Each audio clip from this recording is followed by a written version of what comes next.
Speaking of bets, let's roll right into it. The segment Sweeping the Nation, the segment where you should take out a second mortgage and put it on these bets, the segment where if you take this advice and put all your life savings on it, you'll be a very rich Hey, person. last week went 5-0 on the 5-0. NFL weekend. You throw in college, we were 9-2, only missed on 2 games, and it was by the hook on one of them. I was so pissed.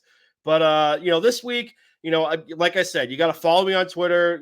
Go in the search bar, put hashtag Puma Bets in there, and it'll show all of the stuff that I have posted for plays that I'm either playing that day or playing later on in the week, just trying to get the lines early. But right now, up first on the Puma Bet slate, we got the Indianapolis Colts going down to Duval County, Florida, facing the Jacksonville Jaguars, just coming back from winning 2 games out in England. But I have Minshew Mania covering the 4.5.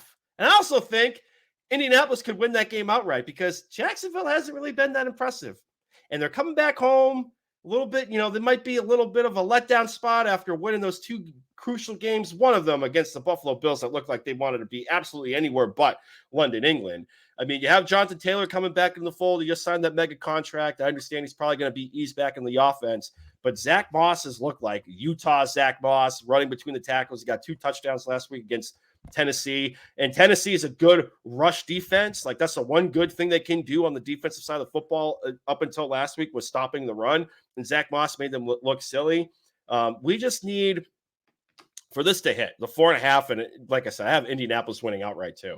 We just need Really? Gardner Minshew to beat Gardner Minshew and not buy into the Minshew mania. Just stay within yourself. Don't be stupid with the football. You have like the 4th best offensive line in the NFL right now. Just let them open up holes in the gaps and pound the rock with Moss and Jonathan Taylor.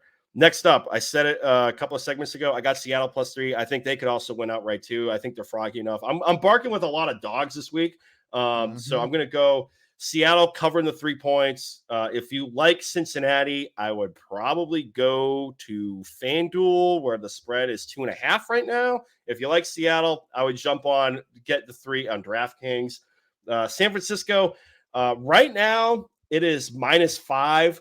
FanDuel was, I guess, dumb enough to leave a -3 right after Sunday Night Football for this game against Cleveland. I jumped on that, and immediately after that thing started moving. So I'm going with San Francisco -3. I would still play it at San Francisco -5.5. Essentially, for me, like, I feel like anything under a touchdown for San Francisco is almost automatic at this point. And call it essentially like a money line parlay. I have the Philadelphia Eagles parlayed with the LA Rams. The Eagles are playing the Jets.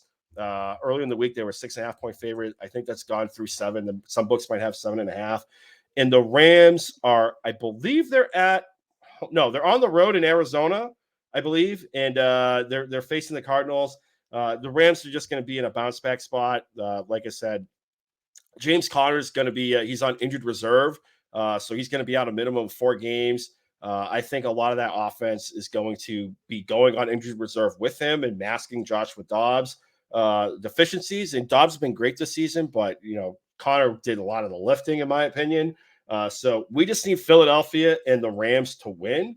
And then for college right now, that's going to change throughout the week. But the only college bet I have right now is Air Force at home against Wyoming. Air Force is laying 10.5.